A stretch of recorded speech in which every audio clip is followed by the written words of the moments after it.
Ассалаумағалейкум қадірменді телекөрермендер. Бүгінгі Қазақ Білсін бағдарламасында біз сіздерге жылу жүйесін, яғни радиаторларды қалай қоямыз, қалай орнатамыз, қандай тәсілдері бар. Және қолымдағыдай пластиктерді қалай жалғаймыз. Оны көрсететін маманымыз сіздерге барлығын егжей-тегжейлі түсіндіреді. Сондықтан арнамыздан алыстамаңыздар, бірге болыңыздар. Алғашқы батарейканы қою үшін терезенің кеңдігін біліп аламыз. Мынауымыз қазір 1/18 литр. 1/18-де центрін бөлетін болсақ 59 сантиметрден келеді. Ол 59 сантиметрден келеді. Сызып аламыз центрін бөлу үшін батарейканы. Сосын бұның түзілігін не қыламыз, бөлеміз. Ендігі екінші мәселе батарейканың биіктігін, жермен подоконниктің биіктігінің сатасын есептейміз. Биіктігі 1/75 сантиметр. 75 сантиметр. Сосын батарейканың отыратын жерін есептейміз. Бұл 6 сантиметр. Бұдан енді мұнан терезенің бойынан подоконниктен 6 сантиметр түсіреміз. 6 сантиметр сызып алдық. Сосын қайтадан тепе-теңдікке қою керек. Мынау центрі. Енді бұдан батарейканың центрін шығарамыз. Мынауымыз 7 секция тұр. 7 секцияның ортасы 1, 2, 3, мына жақта 1, 2, 3, ортасына 4 кетті. Бұдан енді мына жер 25. Мынадан былай қарай тағы 25. Мына центрден 25-ті аламыз. Бұлай тағы 25-ті есептейміз. Бұл батарейка ілінетін зат. Бұған енді осыны тура осы центрге алып келуіміз керек. Батарейка тура ортада тұру үшін, іліну үшін. Бұл қолдан жасалады. Сатып алса да болады базарда. Енді бұны кесеміз. Өзінің арнайы құралдары бар.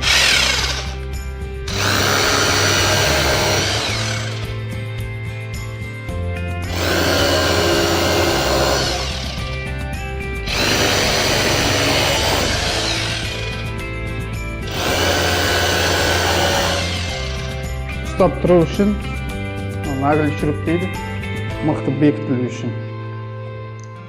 Салмақтың бәрі осыған түседі. Батарейканы осы зат ұстайды.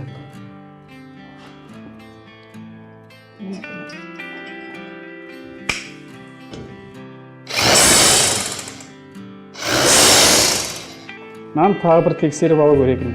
Ол үйінде тұру керек.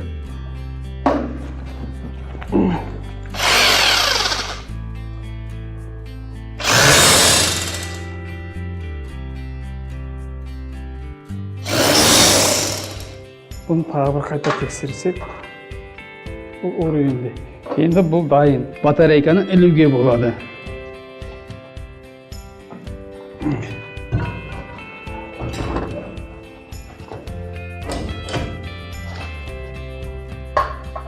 Негізі бұл батарейка орайында тұру керек. Батарейка. Ал жанынан қосылардың қазір трассалары, трубалары бұл уклонмен кетеді. Батарейка орайында тұру керек. Негізі батарейканы сатып алған кезде, мына 4 жағындағы қуыс келеді, тесік келеді. Бұған мынандай пробка дейді. Пробканы сатып аласыздар. Пробканы сатып алу үшін бұрын бұған левий, правый деп бөлінеді. Оң жағы, сол жағы деп бөлінеді. Пробканың өзіңізге бұралған жағы сол жағы деп есептеледі сайын. Сосын барып, егер пластикпен қоятын болсаңыздар жүгінді, бұған мынандай арматура дейді, кей жерде Америка дейді. Осыны сатып аласыз, осы затты сатып аласыздар. Ол оң жағы, сол жағы деп бөлінеді. Пластмаспен қоямыз десеңіздер, пластмаспен жалғайсыздар. Жоқ, пластмаспен болмаса, жалғамайтын жағдайда болғанда жүгіннің өзінің металл темірі болады. Содан алып жалғай бересіздер. Левий жағын бекіттік, енді правый жағын көрсетейін. Айырмашылығы мына жақтан келген су жоғары қарай екінші жағын астымен ағып кетеді. Бұл пешке қарай кетеді. Мына жақтан ағып келген су, мына жердегі пробкамыз айырмашылығы мына батарейканың ішіндегі воздухты шығару үшін. шығару үшін арнайы қолданылады. Трасса дедік, осы трасса бұл пластикпен жүреді. Негізі темірмен де жүреді. Бұның темір мен пластиктің айырмашылығы, біріншіден, мынау жұмысы тез, жылдам. Бұл несі? Бұл мынаны өтік дейді. Бұл өтікті мынаменен чапталады осылай. Металл менен пластиктің айырмашылығы, бұл пластик ұзаққа шыдайды, шірімейді. Темір ол шірейді. Темірден ыстық тез шығады. Бұл енді пластикті қойып атқан себебі, қазір газға қояды. Бір қалыпты температурада жылу үшін. Міне бұл пластикті осылай чапталады.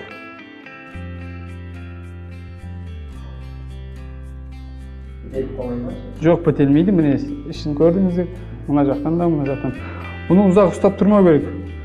Тесігі міне. Бұны енді қарама қарсы мына сызықпен бір-біріне чаптау керек. Келтіру керек.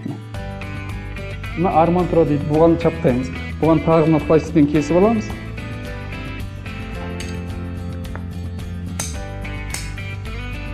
Тамнан ара қашықтық қанша болу керек соған.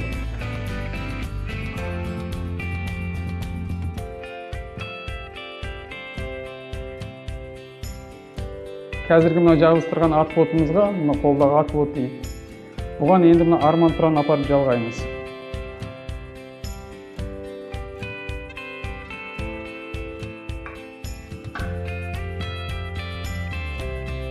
Нәтижесі міне мынандай түзу және сапалы болып шықты. Ешқандай қисықтығы жоқ, несі жоқ. Енді сосын мынаны енді апарып бекітеміз. Батарейкадағы пробка.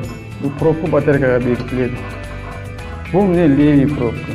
Бұл кет, бірінші бұл қатайды. Екінші мына арматура келіп бекітіледі.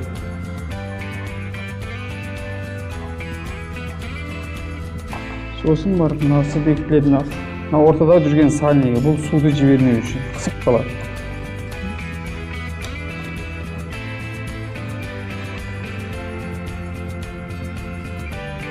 Ал енді мына отвод бәрі бол бітті. Енді мынан былай қарай трасса кетеді. Труба бұған пайкленеді. Бірінші батарейканы ілу үшін терезенің подоконниктің высотасын білу керек, биіктігін. Подоконникпен мына полдың биіктігін есептеп, мысалға мына қазір 76 см болды. Осы 76 см-ді әкеп бағанағындай 76 см-де қоямыз. Содан келесі батарейка 76-дан төмен қарай түседі 1 см. Каждый батарейка 1 см-ден түсіп отырады. Себебі уклон керек. Уклон болу үшін каждый батарейка 1 см. Мысалы, үйіңізде 4 бөлме болатын болса, 4 бөлменің біріншісі подоконниктен бірдей болады да, қалғаны 1 см-ден түсіп отырады. 3 комнатаңыз 3 см-ге түсіп отырады. Чугун менен алюминнің айырмашылығы бұл жылу сақтауында. Бұл чугун көмір пешке, көмірмен жаққанға, газ пешке де бола береді. Жылуды ұзақ сақтайды, ұзақ ұстайды. Сол үшін көбі қазір чугун қояды. Заводтан шыққанда бір секция 1,5 квадрат жылытады. Таза, іші таза болса, қолданылмаған, мұны енді қазіргі мына базардан әкетіп алып атады. Елдердің шығарып тастағандарын тазалайды, жуады, ішін не қылады. Бәрі қанша дегенмен де ол көненің аты көне, ол 1 квадрат жылытады. Негізі заводской бір секция 1,5 квадратты жылытады. 12 квадратқа мысалға 9 секция қоясыз. 10 квадратқа 5 секция қоясыз. Үйдің квадратына байланысты қоясыз өлшеп.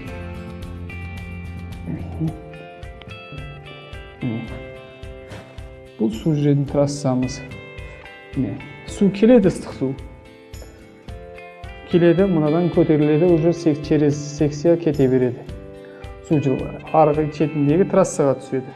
Лион деген жіп, бұл темір мен темірдің резін ұстап тұрады нәрсе, су жібермейді нәрсе. Бұл кендір жіп, лион дейді. Бұны бағанағы батарейкадағы неге ораймыз? Пробкаға ораймыз. Пробканың резбісіне ораймыз мынаған. Бұлда орамасаңыздар бұдан су ағып кетеді, су жіберіп тастайды мына резбінің арасында. Мына кендір жіп суды, бұл су тиген сайын бұл жіп көтеріліп ісіне береді. ыстық су тиген сайын негізі.